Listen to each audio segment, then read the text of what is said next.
Hey, everybody. Welcome back to Money with Mission. Today I have David Lester. I think we're going to have some fun with this conversation. So let's get right into it. Welcome to the show, David. I hear you're in New York City. I am in New York City. It's freezing cold, but it's okay. Our conversation about money will warm us up.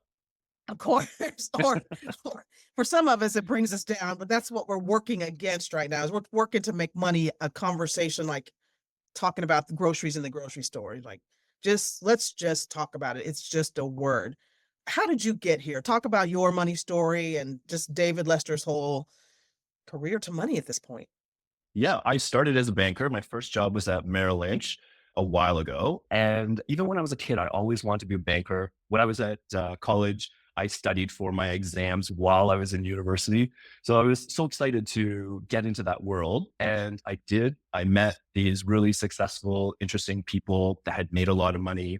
And after a few years, I cherry picked their mindset. My favorite part was the psychology, the belief system around these really wealthy clients that I worked with. And so I basically just made my own career where I took the best things of being a private banker and put it together so that I'd have a career where I was able to share these mindsets and ideas that I had learned and that I profited from and became now I'm a TV personality.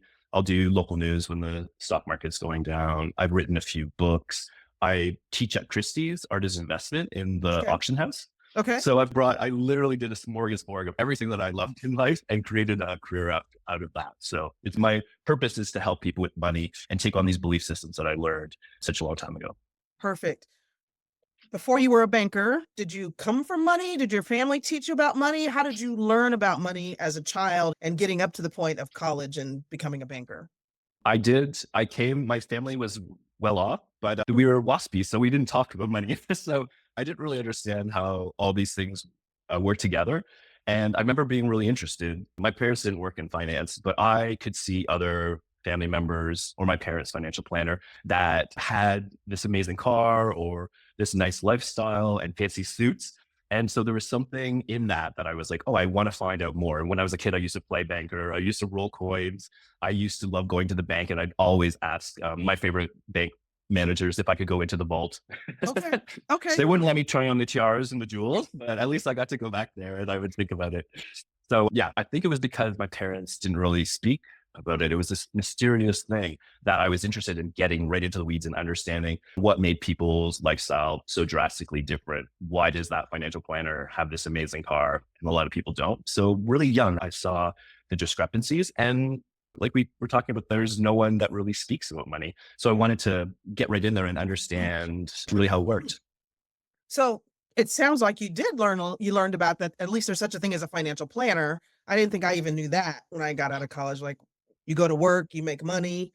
And the thought of planning anything was far from my idea, except the plan was go to school, get a job, work, save, and then you retire and then you can have fun in your life Mhm. and always be worried about money. And that's not an explicit thing, but it was, we never had enough. It felt like, and we were okay. I could never say we were drug poor, but I had what I wanted, but it always seemed like there was a thing about there was not enough money. And I still struggle with that. We talked about a little bit off camera about the scarcity mindset and how you have to work on that. It's not a easy thing to go away. Yeah, it's very interesting to me how that creeps in there. Talk about some of them. You talk about the mindset of the wealthy people that you worked with at Merrill Lynch and as a banker. Give us some ideas about some of those little things that you picked up. Yes. And going back to what you were saying, I think that our brain doesn't realize that the stresses we have today with money aren't going to kill us, not necessarily. But we, as cave people, we still react. We start Mhm. sweating and we have that fight or flight mechanism. And one of the big lessons I learned is that I never saw my big customers flustered, and they would be losing. I've been a banker for a while. So we saw, the 2000 crash, 2008, and they were just calm as cucumbers, and they were losing more money than I would ever have in my entire life, like Yeah. daily as things were Okay. collapsing. Okay. And they were still cool as cucumbers. So I could see that there's a difference between thinking and just having it spiral downwards from our cave person brain to thoughts. And like, is there an opportunity here? What do I do next? that's how they were thinking. It was the complete opposite of everyone else. So that was one of the big, I remember sitting there being, you think you're going to get these ridiculous calls from the people being so angry because it was going down. And they were like, oh, let's nibble on this, put this money here. I think the market's going to be down for a while. So maybe I'll buy like a rental property or something that I know I'll be getting income from. So there was this mindset of whatever's happening, I don't react to it in a negative way Okay. and attack myself, which I think a lot of us do as well. It's like I've gotten myself into this financial mess, or I haven't saved enough, and blah blah blah. And we're reacting to this world event that everyone's experiencing, and they were just taking advantage of it and moving in different directions and seeing it as a positive thing, even though it was horrifying for the whole world. It's getting into your head. What do I know? What am I supposed to do? Get this, stop. Same thing with money. So listen, guys, this is not that different from what you do on a regular basis. None of us panic in our office when a patient is getting sick or anything. You know what to do. Even if you don't know what to do, you know what not to do. And that is, do not panic. Get some help. Yeah, Well, we think we're so far off of money and understanding how to deal with money, but as physicians, as professional people, we are not. We don't panic in our day to day. And the same thing with your money. If we could just get closer around that. And both David and I think talking about money is the way to do that, not make it such a secret, not make it so mysterious of a thing out there. You that's right. go ahead. Oh, and I was going to say that also when you see the spiral of thoughts that are so negative, like this overthinking from the cave person brain, you have to like quickly just pull yourself away. Like you were just mentioning it now, you pull yourself and then look at the situation, like the ghost that's like watching everything in the room. And that's where you have to go to because it's so easy to get into that spiral. And it can go for a long time. I think Long depression time. starts that and all those places. So it's right when it starts, you have to pull yourself away and just look at the situation from afar and be like, what do I need to do with my intellectual brain instead of this like lizard brain that is like Reactionary just trying to thinking mode. react? Yes. Exactly. One of my mentors, there's two things. One of my mentors, oh, when I'm in this spiral for whatever thing I'm spiraling, his question to me is that true? Mhm. Whatever you can come up with something that can, like, you're smack in the face. Is that true? Is this simple question. And I make myself ask that question when I'm in that spiral. I'm going to be a bag lady. Oh, I've just lost all this, and I'm going to lose my house. My dogs are going to hate me. Yeah. My kids are going to, the stuff that happens. Yeah. And I forgot the other thing I was going to say. Anyway, you have been doing this for a long time, and you decided you wanted to help other people with their mindsets around money and to be able to invest and save and be able to live the life that they want to live. How do people work with you? I know you're in a lot of places, and I unfortunately hadn't ever seen you on anything until I got your email and then started Yeah. saying, "Oh, this guy is everywhere. I guess I'm nowhere. What's going on here?" That's what I try to be fun with it too. So I'll like dress up and I try to make money fun. I always say that I work in entertainment. So I try to make it Entertainment. I like it. entertainment. Okay. Yeah, just to get people involved because there's so many. And I used to be just a talking bubblehead in a suit. So I try to make it different because I think that money is fun. And in my books and things like that, I try to instill this idea that the more fun you're having with it, the better you'll be at it. When we play, when we're kids and we start playing, whatever it is, then we get really good at that. So I think with money, it's the same thing.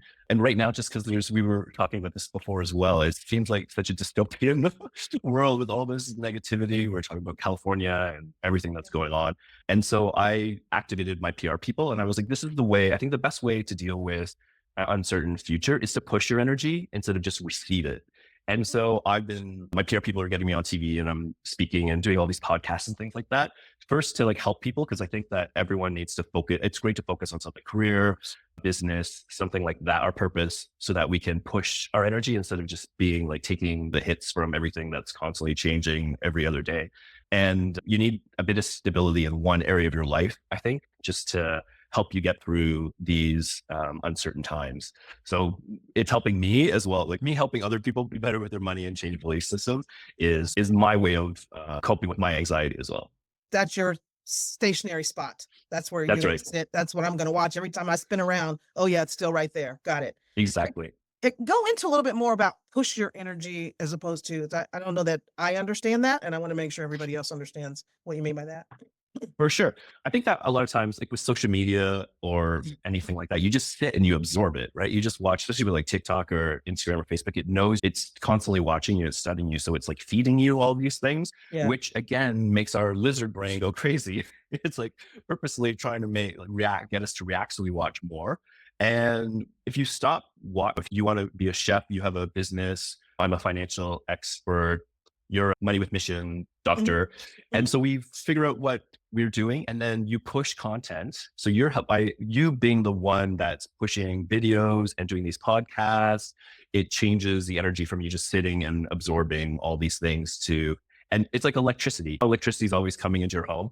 Yeah. It never Yes. leaves. Yes. You have to have like that electricity where you are not absorbing and just pushing your good positive energy by teaching people to be better with money, to be better with life, to have a really great life.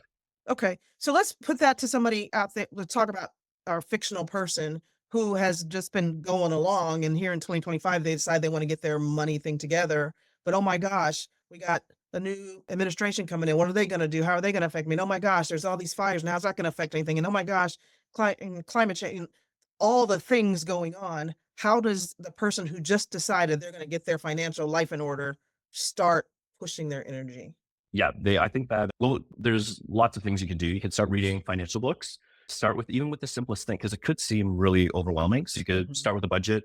Go if you have a financial planner, go visit the financial planner. Watch CNBC or Cheddar or one of the financial shows, even though it might be not regularly something you watch. Just watch it for a bit and see what happens. Just to dip a toe, kind of thing. Yeah. And even these little baby steps, or using cash for like 1 month instead of using your credit cards, just use cash for a bit. There's all of these little baby steps that can add up to a larger positive money perspective. And then for the specific example of pushing your energy, if you ask yourself, and this is what I did years ago when I was a banker, and I knew I liked half of the career, but not the whole thing. I asked myself, if I could do anything I wanted right now, what would I do? And I ask myself that all the time. If I traveled everywhere, I didn't need recognition from my peers. If I had all the money in the world, what would I do right now? Which I love that Okay. question. Okay. And it was like this. So in there's ways to do your passion and make money from it as well. So it could be if you're whatever your skill is, if you're a great chef, an author, maybe you do video editing, it could be anything. Yeah, dive into that. And then as a business, create a business. You can put all this energy into creating a website, creating a social media presence, and really push that energy of a business and you helping other people's lives, but also helping yourself financially. Got it. Got it. I know when I now I remember what I was gonna say back when I forgot what I was gonna say, and I can't remember what the Yeah. conversation was, but it's about building your team, the financial planner and having that person. If you don't even have that person, you don't know who to go talk to. But when you have a problem, to me, I don't have to solve every problem in my life, but I do need somebody in my life that can help me solve a problem. So that's Yeah. the big thing is building that network, building that team of people that who you can go and talk to when you're losing your mind, your lizard brain is taking over. You're like, okay, what's real here? And you can at least get your mind around what is actually real and not what's you're making real in your own mind. That's really important to me. That's true. And as a business person, I like having an accountant and a marketing person, and you can share skills. So it's a great way. It's like a book club, but it's like a money club That's where, yeah, and you can meet and if you share articles and things like that, even make it social, make it fun. I think that it should be fun. So everyone brings something, and then and you're mentioning before that we talk about all these other things in life, but don't talk about money in the same way. And you can do that in those clubs. You can start with that club, yeah. and everyone's probably going through the same thing you are, and talk through strategies and ways that people have made money and who they use and who they've been able to rely on to get them from where they are to where they are now. I think. Yes, and I suspect that the people who have a lot of money, have made a lot of money, whose money's make a lot of money for them, when they lose it or when they're losing, we all have our emotional reaction to loss of whatever it is. And Yes. having some place that you can go and talk, because as physicians, as attorneys, as people who make six-figure incomes, sometimes you don't feel like you can go talk to your family who may not be on that same level financially as you. But being around and having that group, whether it's your accountant and your financial planner or another group like wealth builders, where you just know you can go and say, God dang it, I lost $10,000 in this deal that I thought was going to make me millions. And here I am. You can, everybody's going to look and go, okay, okay, let's pick it up and let's go again and not Mhm. how could you have lost $10,000? Like it's more. There's just they're Exactly. just you have to have the place where you can have these conversations, and And kick the proverbial cat. exactly, Yeah, exactly, and just kind of just really get going. There's a couple of things I want to talk about. You talked about you teach art and investing. Well, tell me about that because that's an alternative investment that I think a lot of people don't think about. that's right. And I've always been passionate around art. And so I started taking classes at Christie's. There's a Christie's here in New York. And I just love the classes because it's part history. I love the business side of it as well. There's classes where you learn how the auction house works and how the whole system works. It's just really been a big passion that's now turned into a moneymaker for me. I love the idea of taking passions and turning them into moneymakers. Mhm. Going back to that energy thing, I think money is Yes. like energy and it goes all the way around. And I taught in London at Christie's, the original Christie's, and then I'll be teaching at Christie's here as well, artist investment, one of the classes. So yeah, What are it's you just part of teaching? the. What do you Oh, so sorry. what do we need to know about art and investing? Because some people don't want to invest in real estate, and that's fine. Well, Yeah. investing in art, that's fun. Another thing I'm interested in is investing in wine, but you're the art guy, so let's talk about what No, wine's part of Christie's too. They sell watches and wines and purses and you name it. No, that's right. So they art actually, it's amazing. So in the class I study, well, I prepared it. And in our last big recession in 2009, 2010, art actually went up. Well, everything else was going down because a Mhm. lot of wealthy people will invest and wine and purses and watches as well. They'll park their money in some of these assets. And while everything else was being destroyed, art actually went up. And you can see in the class that I study, I show how there's like blue chips, like blue chip stocks, blue chip pieces of art that are like old masters and a popular contemporary. And Okay. then you can also into like penny stocks, you found penny stocks, or like that has a little bit more volatility to it. You can go to your local city and look where all the up and coming artists are and use your instincts. Is there something that you really feel passionate around and you want to support the artists? And every time you walk past that picture in your home, it reflects on your values and who you are. It makes Mhm, you feel good. mhm. I think that architecture and art is like that. It's one of those I things you agree. want around you to boost you up and make you feel good when you've been like beaten up on the, on the Yeah. streets and you want to Ev come home and it just radiates that energy and brings it back into like your core self and how happy you are and it charges you up again. So yeah, do something like that. I think that you play with it just like money, select some things that you're really passionate around and then you can put in a little bit of elbow grease and go to watch the auctions. You can watch them online at Sotheby's and Phillips and Christie's. And you can get Banksies and things like that for not too much money. So there's a way to just watch the first auctions, see how they go. And when you have, it's about instinct as well, like knowing the history and where things are going. And a lot of times, even if it doesn't make money, if it's a smaller piece, but always reflect the best part of you back if you have it on display in your home. Got it. So I can hear people saying, "Well, what's the point of investing in art?" Especially when they always hear from me about investing for cash flow. Buying art is not gonna bring you cash flow. Mhm. Can you borrow against your art if it's worth a lot? I don't have no idea on this one. If you've got say you happen to have a Picasso in your house and it's a real one, it's worth whatever the heck it's worth. Can Yeah. you use that as collateral in loans to do things? You can almost any asset you can borrow against. So there's ways to do that. There's always like the risk of having debt towards an asset, any Mhm. mortgage or investment 100%. loans as Yes. well, or margin and investment accounts. Yep. But you can do the same with art. And you can actually negotiate with the big auction houses and they have loans provided. So if you don't have the Okay. $110 million to buy the one Okay. piece you want, Okay. they'll sometimes lend it to you to buy it as well. So it's interesting how the auction house just works like all these other businesses in that they're willing to lend at favorable rates, especially if you have quite a large portfolio and you're liquid with other assets as well. So Okay. there's possibilities to do that. But I think it's not as liquid. There's also some interesting enough. There's also some masterworks or masterworks is an art mutual fund and they'll go and buy these pieces and then you own like 1 or 2% of it. Okay. So that's interesting too, because then the only thing is that you don't get to see it because it's in storage because everyone Right. owns it, Right. which is too bad. And I think a crime against humanity that there's these beautiful pieces of art that we don't get to see because people are just trying to make money off of them. But yeah, that's an option too to dip your toe. And I think it starts at 2,500 or something, and you can buy a little chunk of. They have a lot of contemporary artists that you would know, everyone knows, that are super popular. So that's interesting Please too. That's please don't cut up the art and send me my piece. Let's keep it all yeah. together because it's worth what it's worth. Or if it's Picasso, you want the cool eye, right? You Because want his the eyes are always really cool. what about art and NFTs. I know you talk a little bit about crypto and I've heard you talk about blockchain and that kind of thing, but how does it NFTs, and I know nothing of what I speak except that I got a clue what an NFT is sort of. So can Yeah. you first of all, maybe you should explain what it is because I sure can't. What is an NFT?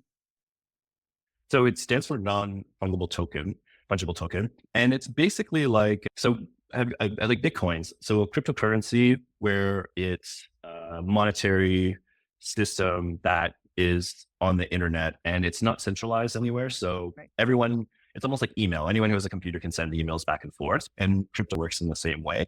And and it's on the blockchain, so you can see anyone who's like buying it or selling it. And it has a log behind it. And so NFTs is the same idea, where it's art because it goes through the Ethereum network. There's like Bitcoin, Ethereum's like the second layer down. Yeah. You can put in contracts. So if you're an artist and you create some new pieces of digital art, you can say every time it's sold, as the artist, I get 10% kind of thing. So it's neat how, and it's collapsed now after 2001. It went down and hasn't really recovered like Bitcoin has. Bitcoin's over like $100 again, I think, or it was a couple of days ago. I think it's going down today. So, but it hasn't recovered to that level. But I do think it's the future, and people will continuously use it just because it has built into it so much technology that I think is going to be applied to everything. So the blockchain, Yeah. yes, exactly. It'll be like in meat and all these things. You can see if any of the animals have had diseases or anything in the past. So because of that, it takes away fraud and all those things, and also guaranteeing that the artist or the artist's estate always gets money from them. Mm, So it's gone into this valley again after ballooning okay. up in 2001, but I think it'll continue to move forward. You have to keep them, you have to buy them with Ethereum, and then you can download them to your phone or something like that, or print. There'll be a PDF, so you could print it, or there's some digital frames. So it Okay. has a totally different mindset to it than how we've traditionally bought or thought about Okay. art. So, but I could go on forever about it because it's such a big thing. It But is very, that's like the little snapshot. Yeah. yeah. I have so many questions about crypto and I'm just gonna add to me, and I need you to help me. Bitcoin and crypto coins, and I know there's a bunch of them. Bitcoin's like the grandfather, right? Whatever. The sentiment or what makes them go up or down seems like it's based on this, like the same kind of energy as the stock market. There's not really anything around it that makes it go up or down that I can see. It increase the value. Am I missing something completely, or how do I? That's been my biggest worry about buying a bunch. I'm like, yes, okay, maybe I should buy some just so I can start maybe trying to understand this, but I don't Right. get it. Bottom line, I think there always has, so Bitcoin does have a ceiling. They're only going to create, I think it's like 21 21 million, million or something like that. something like that. Yeah. And we're getting close to that. And I think also with the Trump administration, they're pro Bitcoin. So I think that that has made it go up. There's also these big whales that own a lot of the Bitcoin. So if they're not selling their chunks, then the other one, just a few ones that are in circulation, also rise the price. But Bitcoin's done so much better than all the other cryptocurrencies because it does have this limit. Like you said, it's like the grandfather, it's like the original one. It's not really as useful as a currency. It's more kind of like gold, like a hedge. And we even saw it not really work very well in COVID, where they went down to like $3,500, just like the Right, stock right. market did. So it didn't really hold its value when it looked like the rest of the people say it's like a hedge on our treasury and our other system that the Federal Reserve lends to the banks, and the Yeah. whole dollar in debt and all that kind of good stuff. And it says it's a hedge to that because it's not centralized like our existing banking system. But we'll have to see in the future how it keeps going, because I don't think governments really like it. A lot of dark money and everything goes through Bitcoin. Yeah. But it's done so much better because I think it is capped. It's those three things. It's capped, it's the original one, and it's institutionalized. Like you can buy Bitcoin ETFs. So the big banks and things like that hold it. Governments, I think Venezuela has like a ton of Bitcoin because they're having currency problems. So I think those are the three reasons why it's doing better than everything else. And is okay, I understand that. And then is there also just an emotional sentiment around it? It's like, okay, never mind. So if whales are starting to sell, then the price is going to go It would down go down. because there's Yeah. But more in they don't. They just circulation. hold on to it. Okay. Yeah. And I think we're really close to getting to the top. Like I think it's 21 million, like you said. I think Uh, there's 20 million. It's really close, is my it's getting understanding. close. Yeah. Yeah. So unless governments Hmm. start to regulate it, which they haven't, and it's been a while. I remember I was first on TV in like 2017 or something speaking on it. It was only like 2,500. dollars. No, it was 17,000. That's when it hit 17,000. But in 2013, I was speaking at a money convention and there was a Bitcoin way back then. There was a Bitcoin person all before me. So I spoke to him about it because it was brand new back then, like 2010, 2013 kind of thing. So it's funny to see how it's drastically changed when no one, they used to have vending machines and you could get Bitcoins. And back then they were like so inexpensive. So hopefully someone came in and had like $20 and just got a bunch of Bitcoins one day for fun and held on to them because a lot of people lost their cryptocurrency as well. So, but I love when it's just like a random, like some little student or something that's done it and then made all this money. I love when those stories, yeah, My happen and friend they've bought something with it. my friend told me about like the most expensive pizza, somebody back in 2010 or right when Yeah. Bitcoin spent 10,000 Bitcoin for pizza. And now, you like, imagine if you had your 10,000 Bitcoin now, what that looks like. Oh my Oh gosh. my gosh. I bought a coffee with Bitcoin in 2013, but it was, yeah, it still probably would have been a good chunk of change now. But people thought it was currency Yeah, back then. And there was a coffee shop at the end of my street. And I was like, oh yeah, I'll use take it. Bitcoin. Huh. So, but yeah, it's probably my most expensive coffee I've ever had. But it wasn't one Bitcoin. It was like fractional of a Bitcoin. Gotcha. But still, that would have been, Gotcha. it still would have been worth like Peop a good chunk of change now. So another thing that you're really passionate about looking at all your things is teaching children about money and having your kids be a part of the money conversation. Talk about a good way that parents can really start that kind of conversation with their kids. And is there a particular age that you should start it, or just really feel the strongly about this too, is that talking about money, good side of money, the hard times of money in your life, all of those things help your kids become more resilient to all the mind stuff that happens, all the stuff that happens in our brains about money. Yeah, I think that the best way, and I think so my niece and nephew got a little cash register and like cash this year. So I think playing with it is really important when they're really young. And there's different levels, I think, to it. Yeah. And then when they're a little bit older, I'd buy them stocks. So if they love the Marvel universe, if maybe they do like Tesla, things like that, if they're interested in sports, you can buy Disney because Disney owns all the sports channels. So buy them a couple stocks and put them in the portfolio and then quarterly sit down with them. You can see them going up, going down. Just get them involved. And especially a dividend stock. Get them like a bank or something. Maybe the Okay. ones that they use. If they love Apple products, you get them Apple. Whichever bank you have, buy that bank. And I think the dividend story is really important too. And if you own one or two stocks, you're not going to make much dividends to do anything with, but at least you can see it going into the account.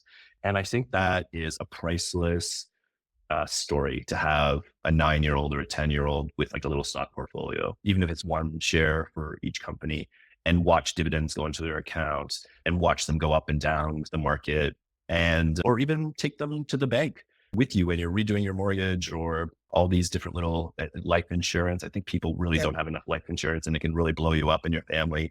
So things like that, and take them with you if they're old enough and have them watch because it's lessons we didn't learn and we were just thrown in. So it'll be a totally different world if every 10-year-old has a little trading account with, you can even buy them Bitcoin too, Bitcoin and cryptocurrency, and make sure you have the passwords so that they can't get it on their own and things like that. You have to be safe. Of course, you don't want them to blow their Bitcoin on a coffee like I did or a pizza. But But I think it's a great lesson. having them a part of the conversations, I love the part you're going to the bank, you're going to be having this financial conversation, you're closing on a mortgage, you're talking to your financial planner, you're reallocating all your stocks, you're deciding to buy a rental property, whatever you're doing, having your kids as part of that, even if they don't look like they're paying attention, which they probably are not, they're Yeah, picking up something. They're picking up absolutely. something. They're hearing something that one day they're like, huh, okay. Even if consciously it doesn't make any sense to them, it's going in there. So as much as our Absolutely. kids can be frustrating, especially the younger ones, you're sitting there and they're fiddling and you look like they're not paying attention.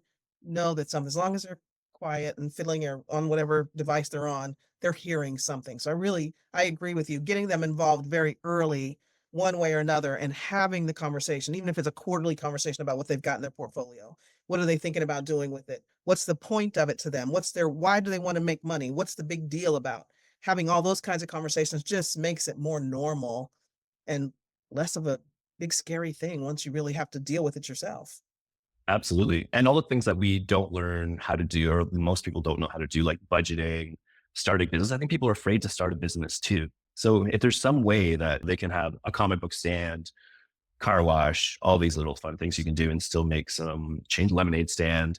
And then apply the kids are like so digitally savvy now, like Yeah. have them apply those skills to the Yep. lemonade stand or the comic book store or whatever, the garage sale. And I think it really helps to start right from the get-go, them starting businesses. Once they have their own money coming in, do a budget, have them budget, and even monthly, even if it's like $50 into that trading account, and then just buy SPY or something like that. That's the whole market. They say that almost most of the investment managers can't even beat the entire S&P 500. Or if they take a little bit more risk, like the Nasdaq, and then you get all the sexy ones like Yeah. Apple and Amazon and Nvidia and all that in there as well. Yeah. So yeah, and like $50 a month, it's amazing that they'll have a big chunk of change for college. They'll be able to put a deposit on a new place, like starting off early. And it seems like it's impossible because I know everything's so expensive now, especially with inflation and everything that's going on. But you know, that $50 a month, you really won't notice it when it's like going into their trading account, and it will set them up. And make sure that it just doesn't go in and at 18, you're like, look, you have all this money. Make sure they quarterly. There's conversations around it. Absolutely. Yes. And And try and those dividends stuff. parents, if you have a business, you can actually be paying your kids as a part of your business, which helps your taxes. So there's a whole big ecosystem that you can have while you're teaching your kids about money. It's not It's true. just giving it to them. There's a way it can all benefit everybody in building your own businesses and having things like that. This is really good, Yeah. David. How do people work with you? How do they find you besides seeing you on every TV show that there is, if they haven't yet?